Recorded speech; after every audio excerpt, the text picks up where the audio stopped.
Women's Health at The Ohio State University Medical Center, and we're talking about taking charge of your health. Dr. Jackson, you serve as the Vice Chair for the National Institute of Health's Women's Health Initiative, which I remember is just a major longitudinal research study that really focuses on major health issues for postmenopausal women as they age. Can you tell us a little bit about your work with osteoporosis and hip fractures? So probably over the last 20 years, my major passion has been to reduce the impact of osteoporosis and osteoporotic fracture. And most of my work has been really in two major areas within that. The first is really understanding those factors that predict who is at risk for osteoporotic fracture. When one looks at the statistics, more than 50% of women have low bone mass. And in fact, by the age of 75 or 80, almost every woman has low bone mass, yet not every woman fractures. And so to understand those additional factors that really help to predict which of us would benefit the most from either lifestyle changes or from the initiation of medication that reduces fracture risk becomes increasingly important. More recently, a lot of my attention has turned towards understanding the genetic factors that are associated with this, because certainly who our parents are is the best predictor of whether or not we'll have an osteoporotic fracture. And so we've actually done the most definitive study at defining some of the genes that are going to be associated with that. And what we hope is that eventually we'll be able to have a relatively easy genetic panel that'll be able to tell individuals what their independent risk will be, and then the strategies that might be most effective for them.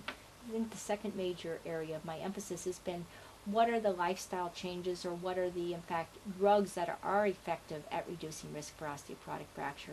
I was the principal author of the calcium plus vitamin D trial of the WHI in terms of looking at the role of taking calcium and vitamin D supplements at reducing fracture risk, and have been actively involved in the hormone therapy trials as well as a number of other new treatment trials and exercise interventions to reduce risk for osteoporosis. So what is the recommendation regarding calcium and vitamin D? I think it's important to understand with calcium plus vitamin D, what you're doing is you're laying the foundation for bone health. That if one has inadequate calcium or vitamin D intake, and it ends up being that adequacy is about 3 to 4 dairy servings per day, and probably upwards of 1,000 to 1,500 units of vitamin D, much higher actually than what we previously had thought and what the current RDA is for vitamin D, that really allows us to reach our ideal peak maximum that's genetically determined. But that alone is rarely sufficient treatment for reducing osteoporotic fractures in individuals who already have significant osteoporosis. So again, it's something that everybody needs to attain, but as a treatment for osteoporosis, it's rarely adequate in individuals who already have significant osteoporosis. Okay. Women and men have many of the same health problems, but they seem to affect women differently, and that's, I think, why the Women's Health Initiative is just such a critical research study. What are the common symptoms of heart disease for a woman that distinguishes that from a man? So the first thing about heart disease in women is that you rarely see heart disease before the age of 55 in women, and that's because women's estrogen levels during their premenopausal years actually help to protect them. They have better cholesterol levels, they have a number of factors that actually put them at lower risks. So men's first heart attack is frequently in the 4th decade of life, women's tends to be in the 6th and 7th decade of life. However, when women have their first heart attack, it's far more likely to be a more aggressive course following that. So they're more likely to develop congestive heart failure, they're more likely to have a second episode of angina or a second MI, and so being aggressive is important. I think the third issue is that women often present with more atypical chest pain, and so the symptoms are often missed. You know, when men present to an emergency room, it's often that elephant crushing on my chest, and associated with radiation of pain down the arm, kind of those classic things that all of us. Women often will think maybe I had indigestion, or they'll have jaw pain, or they'll have something different. So I think it's important to be aware of those subtle differences that occur and make sure that you take those seriously and don't just ignore them. And then lastly, unfortunately, is that women are often later to get to treatment. So even when women present to the emergency room with these symptoms, there tends to be somewhat of a delay before they get the kind of interventions that men often get as much as 30 to 60 minutes earlier. Those things which can help to decrease morbidity and mortality associated with a heart attack. So it's really important that women sort of advocate for themselves around Absolutely. that. Menopause and pregnancy are unique to women, of course, and so where are we with hormone replacement therapy?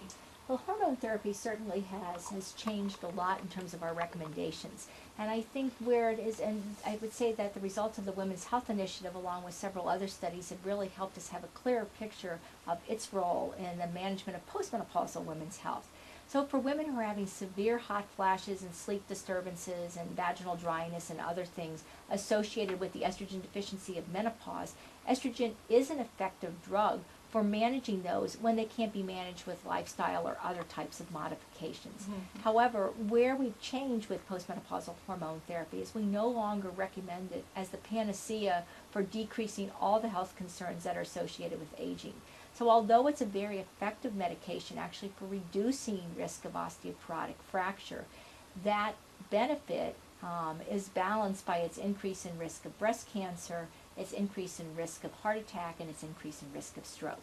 And so when you look at the balance of risks and benefits, and in fact whether it's hormone therapy or any other medication or in fact lifestyle choice that you do, you really need to weigh that risk to benefit ratio. What we're currently recommending is that women should not initiate hormone therapy unless there is a specific indication for doing that, and it's really primarily centered around postmenopausal symptoms.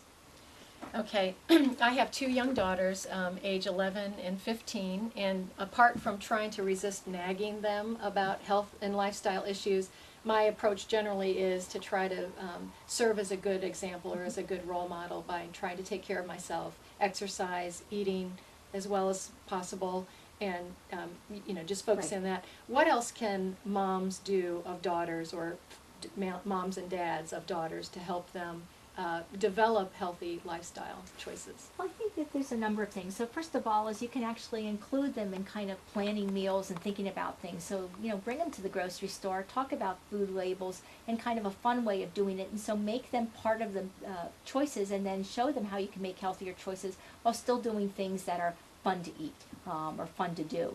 I think second of all is that you incorporate exercise in subtle ways within things, so that rather than parking at the closest parking space, maybe you show them it's okay to park at the further one and to walk in. Mm-hmm. Or you make this kind of part of the social activity rather than sitting around or sleeping in late on Sunday morning. Make it where you all go out and play a game of badminton, or you do something like that.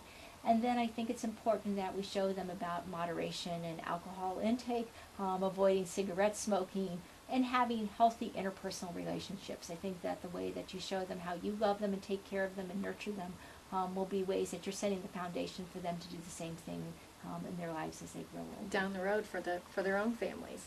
Dr. Jackson, we really appreciate the time that you've spent with us today and sharing so much of your knowledge and expertise with our listeners. We're going to take a short break, and when we return, our executive producer, Margarita Finelli, and I will have some thoughts on today's program. We'll be right back.